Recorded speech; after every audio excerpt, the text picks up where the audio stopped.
Hello বন্ধুরা, আশা করি সকালে ভালো আছেন। ব্রেকফাস্ট নিয়ে তো আমাদের সকলেরই খুবই চিন্তা। সকালে উঠেই চিন্তা হয় যে আজকে কী বানাবো, যেটা হেলদিও হবে, টেস্টিও হবে, আবার পকেট ফ্রেন্ডলিও হবে। আজকে এই রেসিপিটা বানালাম। দেখুন তো আপনাদের পছন্দ হয় কি না। খুবই স্বাস্থ্যকর আর অল্প খরচের মধ্যে দারুণ সুন্দর একটা রেসিপি আজকে তৈরি করে ফেলেছি।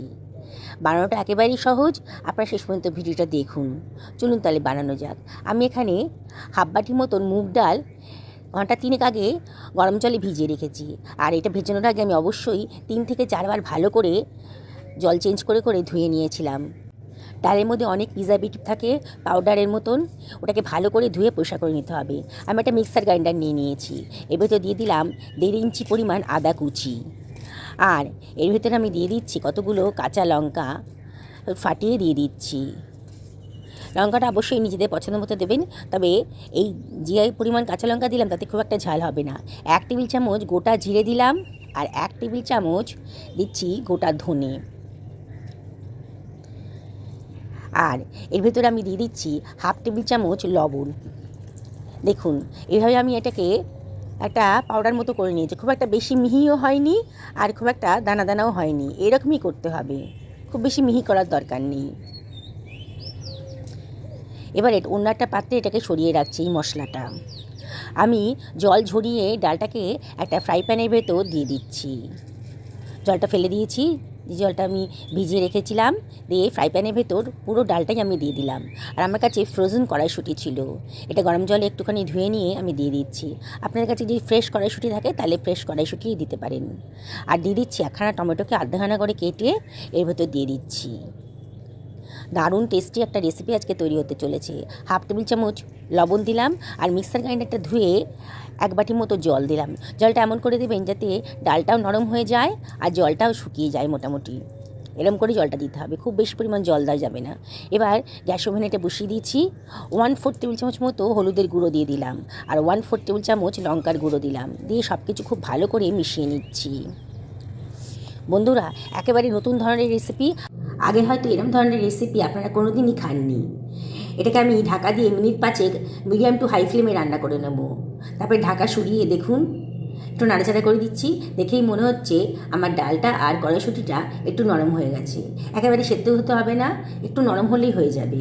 দেখুন, একটু নরম হয়ে গেছে। এবারে আমি গ্যাসের ফ্লেমটা অফ করে দেব। বন্ধুরা, রেসিপিটা ভালো লাগলে লাইক শেয়ার কমেন্ট করতে কিন্তু ভুলবেন না। দেখুন, আমার ঠান্ডাও হয়ে গেছে, আর যে জলটা ছিল এক্সট্রা সেটাও ডালটা অনেকটাই শুষে নিয়েছে। আমি হাতা দিয়ে একটুখানি স্ম্যাশ করে দিচ্ছি। দেখুন বন্ধুরা, কড়াইশুঁটিগুলো যেন একটু স্ম্যাশ হয়ে যায়। এবারে আমি টমেটোর যে খোসাগুলো ছিল সেগুলো আমি বাদ দিয়ে দিলাম, মানে ফেলে দিলাম আর কি। 1 টেবিল চামচ জোয়ান হাতে ডলে দিয়ে দিলাম। জোয়ানটা গ্যাস অম্বলের প্রতিষেধক। এবারে মিক্সার গ্রাইন্ডারে যে মশলাটা বানিয়েছিলাম সেটা আমি দিয়ে দিচ্ছি। হাত দিয়ে সব কিছু খুব ভালো করে মিশিয়ে নিচ্ছি।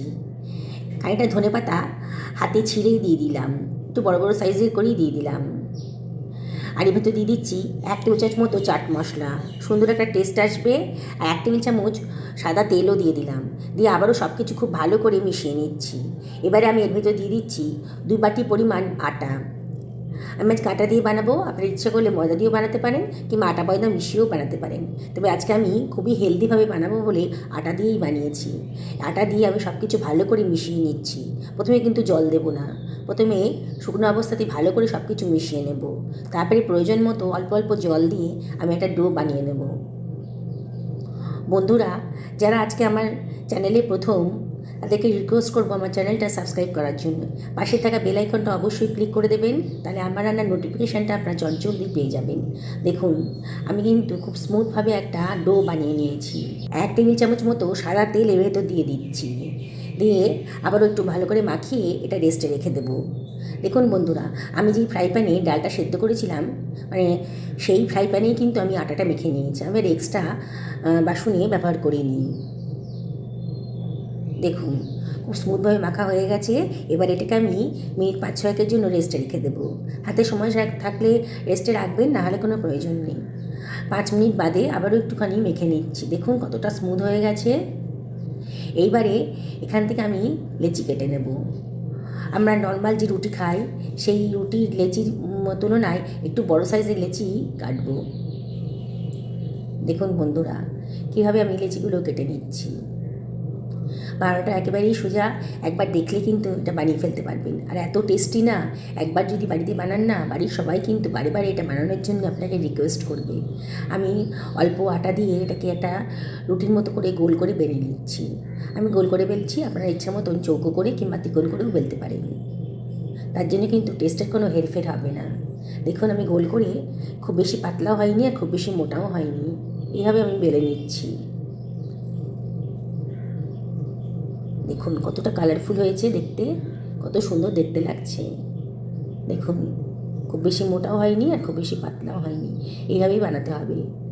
সাইডের শেপটা যদি আরও সুন্দর করে করতে চান, তাহলে একটা বড় সাইজের বাটি মাঝখানে, রুটিটার মাঝখানে বসিয়ে দেবেন। একটু চাপ দিলেই সাইড থেকে কিন্তু এক্সট্রা আটাটা খুলে যাবে। দেখুন আমি কীভাবে করছি।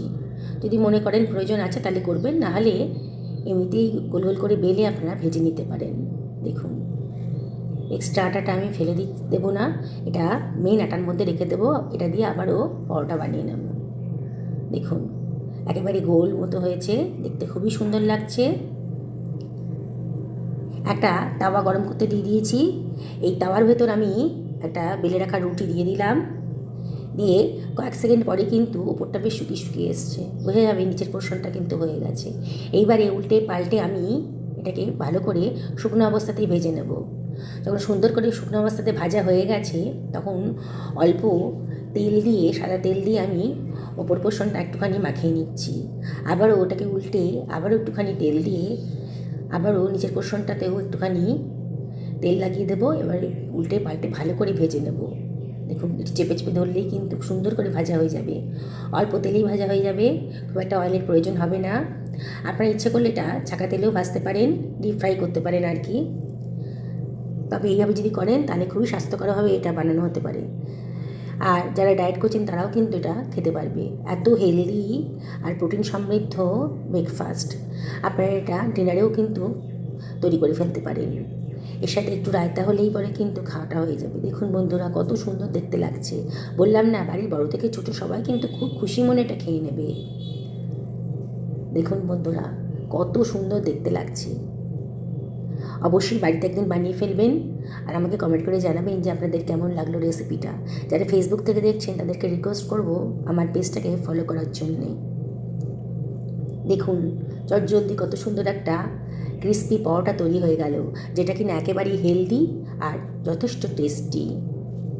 আবারও আপনাদের রিকোয়েস্ট করব একদিন অবশ্যই বাড়িতে বানান।